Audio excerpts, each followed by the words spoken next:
The Star Wars universe is massive. There's so much to know. We learned so much from the 9 canonized episodes, but we can learn from the other Star Wars series too.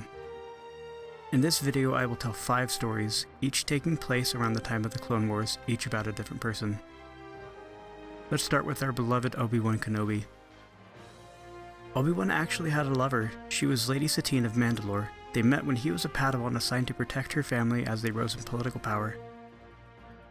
Soon after being in service to her family, they stole each other's hearts. Though his assignment was only for a year, their love would last a lifetime. His love for her was so strong, he would have left the Jedi Order if she'd simply asked him to. After decades, they saw each other again when he was assigned to protect her once more due to threats and attempts on her life. They had their adventures and fights together, but they still loved each other. But that was halted when she was used as bait by Darth Maul and was killed. He was of course heartbroken, but he was reassured of her love as he held her in his arms. This was perhaps the greatest love tragedy to happen in the Star Wars universe. Next we have Kaiman Jai Shilal, or better known as General Grievous. He was born and raised on the planet Kalish. He and his people, the Kali, were enslaved by an insect species called the Huck. His father trained him in the slug thrower rifle, which he quickly became proficient. By age 8, he had killed more than 40 Huck. By 22, he had killed so many, he was considered a demigod by his people, along with his lover Rondaru Lij Kumar, who was also a skilled killer. After she was killed in battle and her body lost to the sea, he was so depressed he forsook his identity as a demigod for his people. After realizing he was doomed to mourn Rondaru the rest of his life, he took upon himself a new identity, Grievous. He took a new life and began working for the banking clans as a lowly debt collector to expunge the debts from his world owed to the banking clans. Dooku and the clans realized he could be used for so much more than collecting debt. Eventually, Dooku betrayed him when he planted a bomb on his ship. This move was intentionally precise by having him remotely ejected from the ship. His decimated body was saved by Dooku, and he planted into his mind that the Jedi were responsible for this event, thus beginning his hatred for the Jedi. His body was almost completely bionic now, except his eyes, brain, and some other organics. His lungs were damaged in transition, that's why he coughed so much in Episode 2.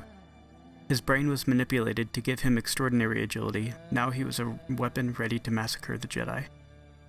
He hated his new body and resented the fact he was a cyborg. Adding insult to injury, Dooku appointed him a supreme commander of the droid armies. He was given the lightsaber of a fallen Jedi named Sifo-Dyas. After being given the weapon, he immediately slew his droid guards in rage and insisted that he was not a droid since Dooku constantly referred to him as one. He showed further rebellion by wearing the adornments of a Kalish. He learned to tolerate Dooku and Darth Sidious only because they were necessary political leadership. After being revealed to the Republic in the Battle of Geonosis, he began collecting lightsabers for each Jedi he killed. Next is the mysterious Darth Maul. The biggest question you may have about him is how he survived being cut in half. After killing Qui-Gon Jinn, Kenobi cut Darth Maul in half, sending him down a massive shaft. He lived in the garbage world of Lothar Minor after ending up on the dump on Naboo. He lived there for 12 years, going insane and growing in lust for revenge on Obi-Wan. After being found by his brother Savage, he was taken back to Dathomir where Mother Talzin cleansed his mind of insanity and renewed his legs made from spared battle droid parts. Maul and Savage, no longer associating themselves as Sith, began their own terrorizing adventures. After getting in a skirmish with pirates, their ship was shot while attempting to escape. Their escape pod quickly ran out of supplies and they were facing a frozen death. They were come across by a Mandalorian rebel group called Death Watch. After discovering the brothers, they took them to their base on Concordia, one of Mandalore's abandoned moons. We will continue the rest of Maul's story in a bit. We will next learn about Yoda. Though we don't know much about his species or origin, we do know about one of the most important arcs of his life. Yoda began hearing the voice of his friend and fellow Jedi, Qui-Gon Jinn. The Jedi Council were skeptical of his claims, thinking it was a trick played by the Sith Lord. Qui-Gon told him to travel to Dagobah to receive further instructions from him. He was led to a cave by Qui-Gon where he had terrible visions of the execution of Order 66. He saw the fall of the Republic, witnessing friends and fellow Jedi being slaughtered by the clones. He even saw Master Windu be electrocuted by Darth Sidious and thrown out the window, and saw Darth Sidious himself. After the vision, he was directed to go to an ancient planet referred to as the Force Planet, where he met the 5 Force priestesses: confusion, anger, sadness, joy, and serenity. They taught him how to manifest himself after death by going through a series of trials. Though he claimed he had conquered his fears and had nothing to learn, he had much to learn. His first trial was facing the dark within him. He learned that everyone has a literal dark side. He had to accept the reality of a personal dark side and reject it. This is significant because the nature of a dark side is something hushed and condemned by the Jedi teachings. In his next trial, he was to embrace and accept his emotions, another taboo teaching of the Jedi. He appeared in the Jedi Temple where he saw countless bodies of Jedi and younglings. He found friends like Mace Windu and Ahsoka Tano dying or dead. He began to lose control of his emotions. The lesson here is that he needs to learn to face his emotions, both good and bad. A young Katuni appeared to him and offered to take him to a world with no war.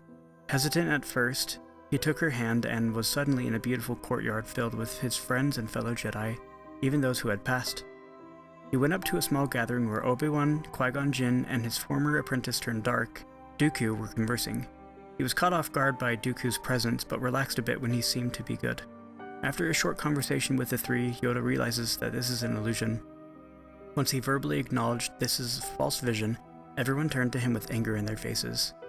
The sky grew dark and Dooku produced his saber ready to strike Yoda. He accepted this was not real and passed the trial by resisting the world's temptations and attachment to his fallen Jedi. After passing the second trial, he was instructed to go to the Sith world Moraband. Here, he and Anakin fought Darth Sidious. Anakin was choked unconscious by Sidious. He distracted Yoda by breaking the walkway he was laying on and making Anakin slide down toward a long fall in death. Yoda caught him by using the Force. Sidious took advantage of Yoda's distraction to Force shock him. He used his saber to catch the lightning, but realized he could not both deflect and hold Anakin. He had to sacrifice himself to focus completely on saving Anakin, which was the lesson of this trial. Meeting the 5 priestesses was a foreshadowing of his trials. He had experienced all 5 emotions: confusion, anger, sadness, joy, and serenity. Upon arrival at the Jedi Temple, he was greeted by Obi-Wan and Mace, asking about his findings. For some reason, Yoda lied and said there was not much to report and it was uneventful. Perhaps this was supposed to be a personal experience. Last but definitely not least, and my personal favorite, Bo-Katan Kryze. This is where many character stories merge. She was the sister of Satine Kryze, Obi-Wan's late love. She grew to despise her sister when she took reign because of her radical ideas of peace. She wanted to rid their society of Mandalorian traditions and values rooted in violence and war. This brought about a civil war between the followers of tradition and followers of Satine. The traditional Mandalorians were defeated and outnumbered. They banished themselves from Mandalore and settled on one of its moons, Concordia. They established a base there and formed a rebel group called Death Watch, led by Pre Vizsla, a former governor where she served as a lieutenant. She was the leader of a spec ops group called the Night Owls. Death Watch had been forming a plan to retake Mandalore when they stumbled upon Maul and Savage. This is where their stories connect. Pre Vizsla offered to team up with those 2 Zabrak to help take back Mandalore in exchange for revenge on Kenobi. Their plan was to gather strong crime lords together to terrorize Mandalore, swoop in and stage a rescue of the people from these criminals. This would turn the favor of the people to Death Watch as the current government did nothing about the recent attacks on their capital. But the 2 Zabrak were betrayed by Pre Vizsla when he imprisoned Maul and Savage, but this would be his downfall. Maul would escape and challenge Vizsla to single combat where if he defeated him, Maul would be ruler of Mandalore. Even though Vizsla was untrained in the arts of Force and Saber, he gave Maul a fight. Vizsla was defeated in combat and was beheaded by the ultimate symbol of Mandalore leadership, the Dark Saber. Now that Maul was the ruler of Mandalore, Death Watch was also his to rule, but Katan refused to recognize an outsider, let alone a Force user, as her leader. Her and a small group fled now that they were considered traitors. Satine was able to contact Obi-Wan before being captured again and warn him of what was happening.